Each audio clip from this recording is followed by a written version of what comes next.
같이 합독하겠습니다. 내가 천국 열쇠를 네게 주노니 내가 땅에서 무엇이든지 매면 하늘에서도 매일 것이요 내가 땅에서 무엇이든지 풀면 하늘에서도 풀리리라 하시고, 이에 제자들에게 경고하사 자기가 그리스도인 것을 아무에게도 이르지 말라 하시니라. 아멘. 이게 뭡니까? 제자들에게 나가서 경고했다고 그랬습니다. 얘기를 해야 되는 거죠. 근데 이게 안 깨달아진 겁니다. 18절이 안 깨달아진 거죠. 그러니까 경고하신 겁니다. 함부로 말하지 말라. 네가 사람 비판을 어떻게 감당할 거냐 이거죠. 제가 신앙생활하면서 제일 갈등했던 부분이 응답 부분입니다. 왜 응답은 나에게 안 오는가? 또 이런 고민을 했는데 응답이 오면 또 기쁘기도 했습니다. 그건 알고 봤더니 내 생각의 응답이었습니다. 그리고 성경적인 응답은 아니었습니다. 응답은 복음, 기도, 응답이 일치시키는 것입니다. 하나님의 입장에서 생각을 해봐야 합니다. 믿음도 내가 말하는 믿음, 내가 생각하는 믿음은 아닙니다. 하나님께서 주신 것이 있습니다. 복음이죠. 이게 복음입니다. 복음 자체가 응답입니다. 왜냐? 흑암이 꺾이는 겁니다. 영적 사실이 일어나니까 당연히 응답을 받을 수밖에 없습니다. 우리가 예수 이름 부르면은 그 자체가 응답입니다. 그걸로 무슨 응답이 왔다 신경 쓰지 마세요. 그건 하나님이 주시는 겁니다. 내 관할이 아닙니다. 하나님이 알아서 주실 겁니다.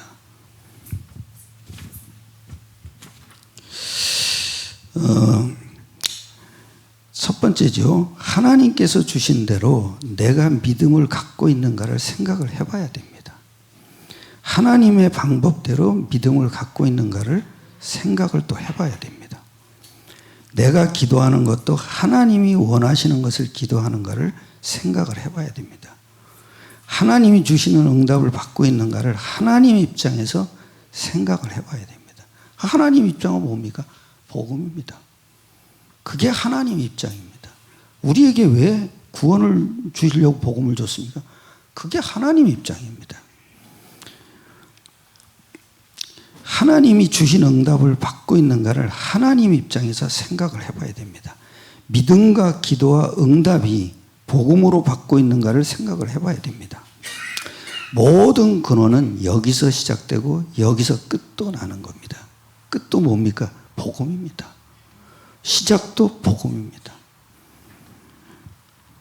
중간에 다른 것을 집어넣으면 영적으로 봐서는 틀린 겁니다. 세 가지는 영적 치유입니다. 1번, 2번, 3번이죠. 영적 치유가 돼야 정신 치유와 마음 치유도 되는 것입니다. 복음을 본질적으로 말씀하신 것이 창세기 3장 15절입니다. 다 같이 여자의 후손이 뱀의 머리를 상할 것이다 입니다. 요한일서 3장 8절입니다. 하나님의 아들이 나오신 것은 마귀의 일을 멸하러 오십니다. 본질을 놓치면 종교로 가게 됩니다. 또 신념으로 가게 됩니다. 본질이 아주 중요합니다. 주는 그리스도시요 살아계신 하나님의 아들, 그게 본질입니다. 예레미야나 선지자나 엘리야나 이거는 본질이 아닙니다.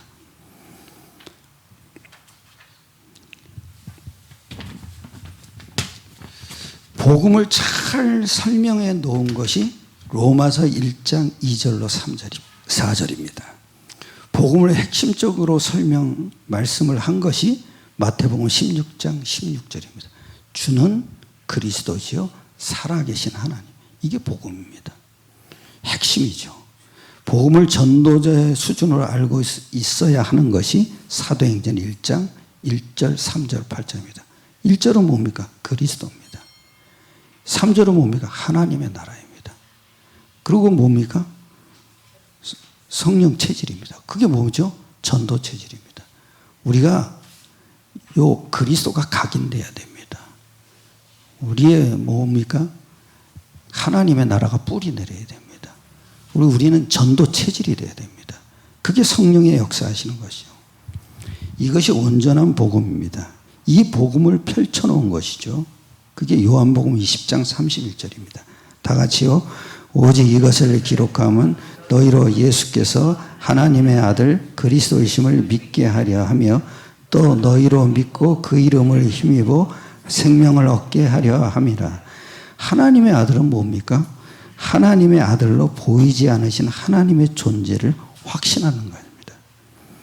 누구나 똑같이 하나님의 아들로 증거를 갖게 하셨습니다. 모든 사람이 똑같습니다. 하나님 아들을 못 믿으면 하나님이 인정되지 않습니다. 내가 있다는 건 아버지가 있다는 거랑 똑같은 거잖아요. 여러분이 계시다는 건 엄마가 아빠가 있다는 거 똑같은 거죠. 그죠? 그래서 하나님의 아들로 모든 사람이 다 같이 믿게 만드신 겁니다.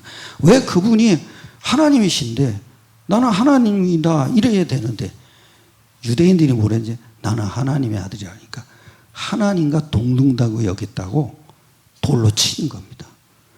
그래서 십자가에도 뭐라고 하는지 유대인의 왕 하나님의 아들. 그것도 그 빌라도가 적으라 그랬어요. 적은 겁니다. 너희의 왕이다. 너희 하나님의 아들이 아니야. 근데 그게 뭡니까? 첫 글자만 되면 메시아가 됩니다. 그게. 그래서 알고서 적었는지 모르겠습니다.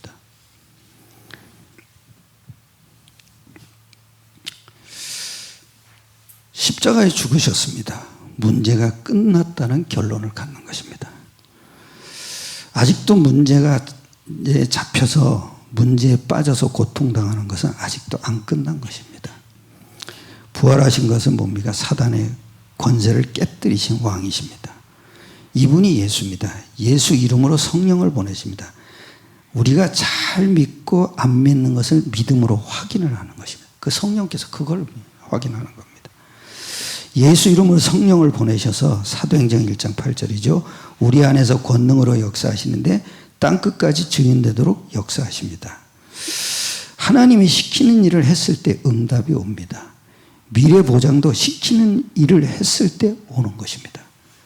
이 틀에서 모든 것이 나와야 됩니다. 영접의 의미는 하나님의 자녀로 신분이 변화에 된 시작입니다. 그 이름으로 기도할 수 있는 자격이 주어졌습니다. 예수 이름이죠.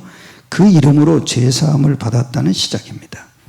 그 이름으로 승리할 수 있는 길로 가는 시작입니다. 그 이름으로 권세와 권능을 가질 수 있는 시작입니다. 그 이름으로 세계복음화 할 수 있는 시작이 영접입니다. 복음을 가지고 이런 결론이 났다면 나오는 것이 감사입니다. 감사는 기도 내용입니다. 복음으로 기도 내용이 나와야 합니다. 구원의 감사가 어떤 일이 있어도 감사가 누려져야 됩니다. 하나님의 아들을 보내주셔서 구원하심을 감사합니다. 이게 선지자 기능입니다. 모든 문제와 재앙이 나와 상관이 없이 끝났다는 감사가 누려져야 합니다. 십자가를 통해서 모든 문제와 저주 재앙을 끝내주셔서 감사합니다. 제사장입니다. 완전히 승리했다는 감사가 누려져야 합니다. 부활을 통해서 사탄의 머리를 깨뜨리시고 승리하게 하심을 감사합니다. 왕의 일입니다. 예수 이름으로 성령 보내셨다는 감사가 누려져야 합니다. 제가 예수 이름을 부를 때 성령을 보내주심을 감사합니다. 성령을 통해서 음부의 권세가 이기지 못하게 하시겠다고 약속을 하셨습니다. 우리의 미래가 보장됐다는 담대함이 누려져야 합니다. 그 성령으로 인해서 문제에 흔들리지 않게 하시고 땅끝까지 갈 수 있는 담대함을 주시옵소서. 천국 열쇠는 사도행전 1장 8절입니다. 이것이 기도입니다. 이 5가지가 핵심적인 기도인데요.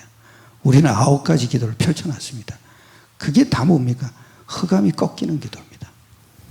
세 번째는 응답입니다. 선지자, 제사장, 왕의 반석이 되게 합니다. 복음 9가지를 확신을 하면서 날마다 기도로 누려야 합니다. 복음으로만 확신이 나올 수 있도록 체험이 돼야 합니다. 성령을 통해서 음부의 권세가 이기지 못한다고 약속을 하셨습니다. 음부의 권세는 9가지 언약 기도를 놓치게 하는 겁니다. 그리고 천국 열쇠를 주리니라고 하셨습니다. 사도행전 1장 8절 땅끝까지 증인될 때도 천국 문이 열립니다. 마가복음 16장 17절부터 20절까지 합독하겠습니다. 믿는 자들에게는 이런 표적이 따르리니 곧 그들이 내 이름으로 귀신을 쫓아내며 새 방언을 말하며 뱀을 집어올리며 무슨 독을 마실지라도 해를 받지 아니하며 병든 사람에게 손을 얹은즉 나으리라 하시더라. 이 주 예수께서 말씀을 마치신 후에 하늘로 올려져서 하나님 우편에 앉으시니라. 제자들이 나가 말씀을 주사사 그 따르는 표적으로 말씀을 확실히 증언하시니라. 17절에 표적은 그랬습니다. 예수 이름을 말하는 것이 표적입니다. 내 이름으로 귀신을 쫓아내요. 즉 예수 이름에는 영적 사실이 일어나는 것입니다. 새 방언은 그리스도이고 예수 이름입니다. 새 방언은 땅의 것이 아닙니다. 하늘의 것입니다. 18절이죠. 다 같이 뱀을 집어올리며 무슨 독을 마실지라도 해를 받지 아니하며 병든 사람에게 얹은즉 나으리라 하셨습니다.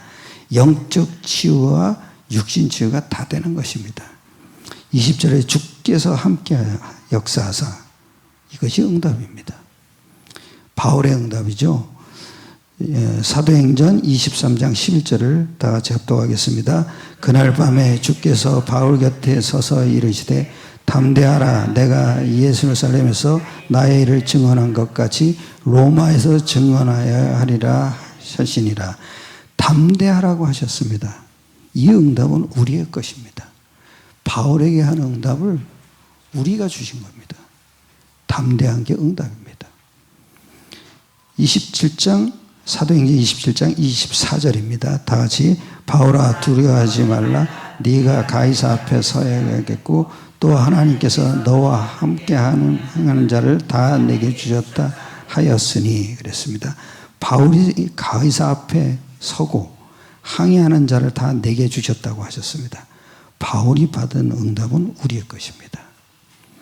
이 세상의 문제는 창세기 3장 1절로 시작됐기에 그리스도가 필요한 것입니다. 응답은 뭡니까?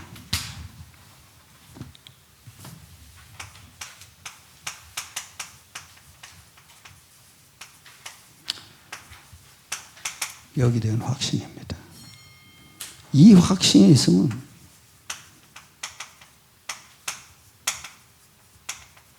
담대할 수밖에 없습니다. 어떤 문제와도 흔들리지 않게 됩니다. 그게 뭡니까? 9가지 언약 기도입니다. 여러분 반드시 여러분 기도를 문제 올 때마다 누리셔야 됩니다. 오늘 기도 추천 뭐냐면 세상에 취하지 말라 그랬습니다.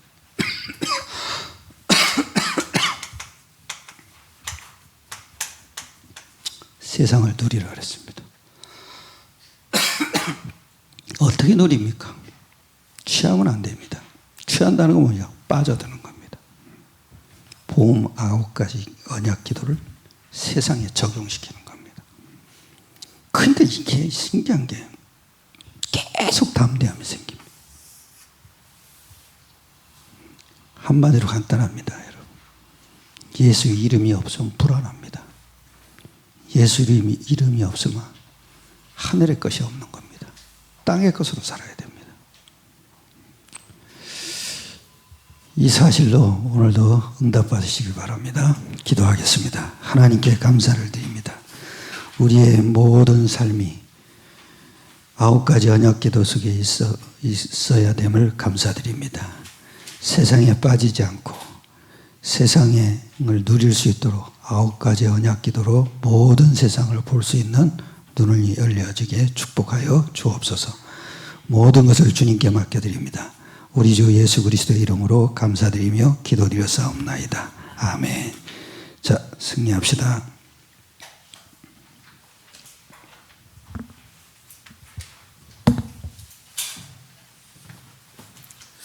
주님 저산 밑에 백화 5번입니다.